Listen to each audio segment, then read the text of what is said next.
bringing Israel to the world. This is IBN News. With news of Israel, I'm Susan Michaels. In response to continued rocket fire, Israel has closed the Gaza Strip fishing zone. Tensions on the southern border escalated once again over the weekend. In some of the most recent fire, 3 rockets were aimed at Israeli communities, 2 of which were intercepted by the Iron Dome, the third landing inside Gaza territory.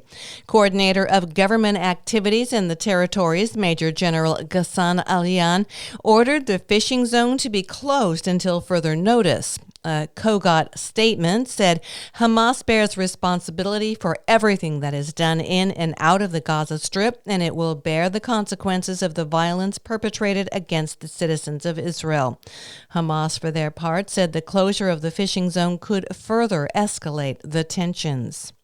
The Security Cabinet has decided to approve a substantial Air Force attack on the Gaza Strip if the launch of rocket fire into Israeli territory continues.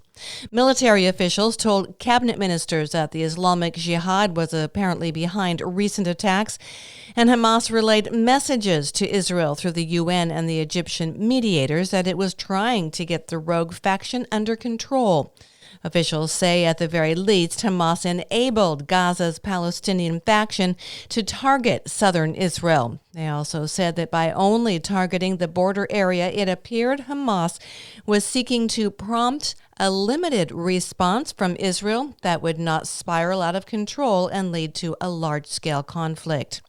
Members of a polygamous vegan sect in Israel have been given deportation orders from the government, despite much of the community having received permanent residency under arrangements with the Jewish state.